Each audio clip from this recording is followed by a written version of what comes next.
Guys, welcome back. Here we go once again. The Premier League is back, and it feels, Paul Merson, we're going to come on to talk about Harry Maguire and England very shortly, but in terms of Manchester United, it felt in terms of off-the-field things. Yes, the takeover rumbles on, but things were a little bit quieter. And then we got to the last few days. As I mentioned, we'll talk Harry Maguire, but now we've got Anthony, who's not going to be in the squad for the time being as he fights those allegations that have been made against him back in Brazil. And now Jadon Sancho, and Erik Ten Hag saying yesterday he's not sure if he's going to play for the club again. What's your take on recent events at Old Trafford? Well, first of all, if I was the manager, I was Ten Hag, I'd be sitting there now thinking, well, I've sort of wiped my hands with Sancho, and now I haven't got Anthony. Yeah. Now, all of a sudden, you've got two of the wingers that are out. This doesn't usually happen at Man United. You know, it's usually in-house, it's very quiet, you know, they get things done. I mean, I'm sure Sir Alex Ferguson's ripped some people before in his time, but, you know, very rarely he's going to come out and do it publicly as much as he does. It might come out, but he won't do it himself. We are talking thin lines with Man United, you know. They're a centimetre away from winning at the Emirates, and we're all going mad about Man United. What a result. They've just beat Arsenal. Then in the end, they get beat 3-1. Then the Sancho thing comes out and it just snowballed. He needs to sort it out. He done it with Ronaldo and it sort of worked with Ronaldo. Ronaldo was coming towards the end of his career, so it weren't too bad. This kid they paid a lot of money for. Paid a lot of money. They're not getting that money back. You know, at the moment, the way they're going and the way everything's coming out, I don't see anybody coming in and going, I'll give you 60 million for Sancho. I just don't think that's going to happen. So I think he's got to be careful, Ten Hag, the way he plays this. You know, you get some managers who, they don't want a player, but they'll keep on saying how great he is for other people to go, you know what, I'll buy him. You know, but here at the moment, you know, I worry for Man United. I think this is a big football match today. I expect them to win, but it's a must-win game because I think it's damage limitations in Bayern. They lose that before you know it. It snowballs and they're losing game after game. And Clinton, they've made exactly the same start as last season in terms of the Premier League, but he had that kind of Erik Ten Hag firefighting period, and then eventually he dealt, as Paul said, with the Cristiano Ronaldo situation last season. But it seems already at this early stage of the new season, he's firefighting again, and it feels like that negativity around United is closing in once again. And it shouldn't be like that with the signings that they've had, but yeah, it feels like maybe there's a bit of pressure. He hasn't started the season. Mercy's spot on. It's like literally a millimetre. If Garnacho's onside, it's a different game there. But they've had a few injuries to the start of the season. But I didn't like the.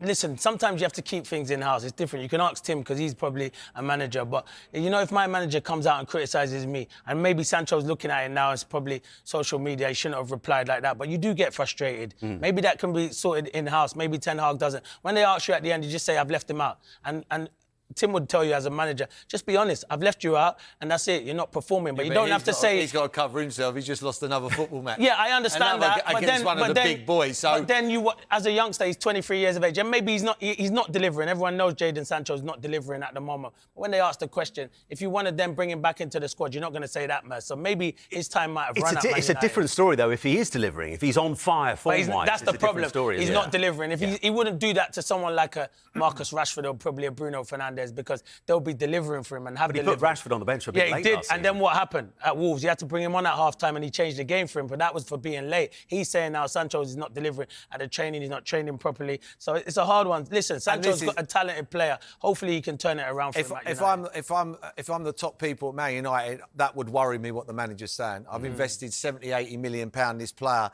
and then you start saying about him in training, this and that. If I'm a manager now, I can't go and pay 60, 70 million pound for Sancho. You've got to keep that quiet. That is like a no-go. OK, Tim, how would you deal with it? Sorry, Sue, we'll come to you in just a minute. Go on. No, I was just going to say, do you think it's like the final straw? Like that he's trying something else, so he's tried everything. He's tried to get the best out of him. Maybe he spoke to him personally, and now it's like, I'm going to come out in public and I'm going to do that and see if that works. I don't know. Yeah. I think you try everything you possibly can, but what you don't want to do is cut your nose off to spite your face. So how would you deal with it? If you haven't got Anthony, you know, if you haven't got Anthony, maybe you need to get your arm around Sancho. He's decided he's not going to do that. I mean, we had that situation, Paul won't mind me saying, I mean, we played together at Portsmouth and Harry Redknapp was a manager and he's one of the best man managers you're ever going to find. There's different facets of football management and it's dealing with the individuals. And I remember Paul told him a white lie and said he was going somewhere and ended up going to Barbados. Oh, come on, what was the white lie? I said I was going to Tony Adams Treatment Centre.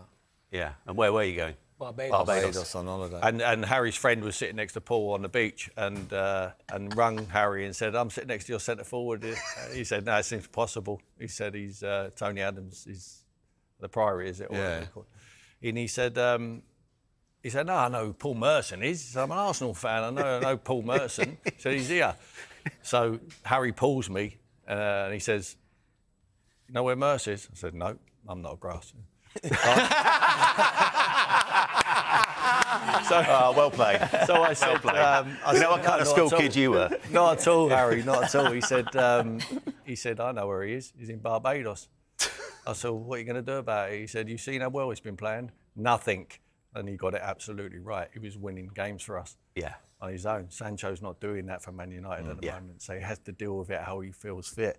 I think his man management skills are not great, I have to be honest, Ten Hag. I think that it's easy when you're managing Ajax because you can leave out whoever you want and bring another kid in from their academy and you're still competitive in their league. In the Premier League, you need your best players at all times. And when they're thin on the ground through injuries, I think you need to nurture your players, get your arm around them and get the best out of them. I'm not sure he's improved anyone at that football club. Really? Well, who has he improved? Can we find anyone he's improved? He hasn't improved anyone at the moment. I think he did okay last year. It's a mess what he's come into, by the way. And he's had the Ronaldo situation. But how bad is that? One of the best players in the world, and you've got to deal with him. Should have dealt with that better, I felt. And he's got talented players there, and I don't feel like he's made any of them better. And what kind of job, Michael, moving things on to kind of England chat, does he now have in terms of Harry Maguire? Because it's been another interesting week for him. He's played 23 minutes for Manchester United. He came on as a substitute against Scotland midweek in the friendly at Hampden Park. Gareth Southgate leapt to his defence after the game, saying the treatment of him was a joke. He'd never seen anything like it. In terms of what you've seen from Harry Maguire and in terms of how he's been treated so far this season, was Southgate spot on? Or has it all been a little bit overblown? Because his mum's even got involved now, putting out a statement on Instagram just in the last couple of days. Yeah, I know. I think it's just got to a point where it's becoming ridiculous. I mean, Harry comes on at half-time and the Scotland fans are even jeering him. It's pathetic. But whose fault is that? Well, it's not Harry's fault, I can tell you that. Harry doesn't want to go out. He just wants to go out there and play football. And I look back to the summer and we talk about Erik Ten Hag, and people might disagree with me here. Why you change your captaincy? If Harry Maguire's in the building, he's still captain of the football club for me. If he doesn't play, Bruno Fernandes and Mercier... They're different captains, aren't they, They're really? different captains. You know, one's a club captain and one's a pitch captain. Exactly, and if he plays, he's captain. If he doesn't play, which you accept. I experienced that at Spurs at times. I was club captain and I didn't play every week. Had they took that club captaincy off me, how are you going to react? You're thinking, wow, well, they want me out the door. We knew that in the summer. Harry decides to stay. There was rumours, was he going to go? That was his choice. He just wants to go out there and play football. And it seems we all talk about Harry Maguire. Let him play his football. And but that's the problem, isn't it? Because the best way to shut up the critics is to put in good performances. But if you're not starting, you're not playing, you don't have the opportunity. That's where it's hard for him going into England. And we all sit on here and think, if you're not playing for your club, how are you playing for your country? Not once has he let England down. And that's what Gareth Southgate is. A very loyal manager. You see it. There was no Sterling in the squad. Too loyal? His loyalty is getting Harry a lot of stick. Yeah, that's what it is. I mean, Gareth's absolutely right, and I'm sure Harry, when his career finishes, he won't blame anyone. It's not his fault. He's not being picked by Ten Hag. Perhaps he should be. I'm sure he's training well to try and get into the team. But by Gareth Southgate picking a player who's not playing for his club side, I think he's hurting him. But I agree with Gareth. If you feel like he's the best player to pick to win the football match, you have to play him. But his loyalty is hurting him, you know, with the stick he's getting, certainly on social media. We thought that in the World Cup in Qatar, and he was in team with the World Cup. Yep. And we're all sat here saying, is he going to go to the World Cup? He doesn't just go, he starts and puts in unbelievable performances. Yeah. So that's why I can understand why. You know what? I don't think he's ever let down England when he's never in there. It's just because he's not playing. But the problem is, and I like Gareth Southgate, is the Scotland game. You don't need to bring him on at half-time. You know there's going to be huge pressure. He's played in the big game that you wanted to against Ukraine. You could have given someone like a Tomori or a Levi Colwell an opportunity. You don't need to. And then what happens? He scores an own goal and everyone throws pressure on Harry Maguire. But you know one thing with Harry Maguire? Maguire, he's big enough to take it. But he's getting a bit over the top. Every time you're talking about England or talking about something, it's always focuses on Harry Maguire. But at the same time, Tim does make a good point. You know what? If you're not playing at the moment at Man United and you say you're going to pick players on form, Gareth's not doing that. But he does deserve to be in that England squad because he's never let them down. I'm sure Gareth would have talked to Harry Maguire before the transfer deadline. I'm sure he would have said to him, you know, I've got a chance to go in West Ham. What's my chances of England still? And he would have said, you keep on doing well for me at England. He doesn't let England down. He gets in England's best team. So I know Gareth. I played with Gareth for 3 years. He's strong-minded. Yeah. Gareth won't worry about what the press is saying. The only thing I would say, and I played with Gareth, if he was ripping it up at centre-half at Villa like he did as well every week, and he wasn't in the England squad and someone was in the England squad who wasn't playing every week, he would go ballistic. Like Dunk. Yeah, he would go ballistic. Yeah. Yeah, and Lewis Dunk was absolutely brilliant. Yeah, We'll talk about him and Brighton a little bit later. Let's talk, continuing the kind of international and Manchester United theme, about Scott McTominay, because he can barely get a look in at Manchester United at the moment. But when it comes to Scotland, he's the second joint top scorer in terms of the European qualification games so far, behind Romelu Lukaku of Belgium and joint with Rasmus Højlund, his teammate from Manchester United. So I guess the question is, Sue, why is Steve Clarke getting the best out of him, but Erik ten Hag is barely picking him, barely playing him? Yeah, he's been excellent, hasn't he? And I think the way that Steve Clarke deploys him is that supporting midfielder with McGinn. He just seems to flourish in that. And he has been, you know, just a real important part of that side, the way that he attacks, the box-to-box player that he can be. And, yeah, he's provided goals, scored goals, and he just looks so confident. So, yeah, Steve Clarke's certainly getting the best out of him. And he's fresh every week. Yeah. When he turns up, because he isn't playing. I'm not being horrible, but it makes a difference. You know, in January, you know, people like him, if they get a move, he's a big signing in January, because if he hasn't played, he's going to be fresh on the second part of the season. It makes a difference. You go away with your country, he's more bubbly, he's more fresher than other players who've been playing week in, week out.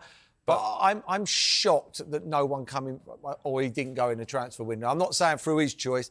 I thought there would be a lot of clubs after him. But we're criticising Maguire, though, for not playing and playing for England. And now we're saying because McTominay's not playing, fresh. Yeah, he's playing. Yeah. So Harry's fresh. No, I've got no question about it. I don't mind Harry getting picked. I mean, he doesn't let England down. I haven't got a problem. I think, but what Gareth said at the start when he come in was bang. Yeah, that's the difference. I'm going to, if he didn't say that, it wouldn't be a problem. But he said, I'm going to pick players on form, which, you know, obviously he's gone back on that now. But, yeah, I'm surprised Scott McTominay. I thought he would do a job for any team. Yeah. I'm surprised he's not playing at Manchester United the way they've been in there. Yeah, I mean, he's got no chance now, has he? Because of Arabat. Yeah, now he's come in, but before that, you think now, but before getting overrun, you can have all the luxury, you can have all the quality. You need someone who's got that little bit of aggression, who can win the ball back, who can run around the field and sometimes have to kick people. Yeah. Win the ball back and give it to the players that are more creative to then go and express yourself. I think what Simon's saying, making a point, he's getting the best out of him, Clarke. He's getting the best out of him in an offensive manner. Yeah. I mean, he's breaking into the box. He's arriving at the right time. He's got a finish on him. We don't see that at Man United. He plays as a 6, you know, or an 8 at best. You know, he's up and down. I think he's capable. I really do. I think he's a very, very good player.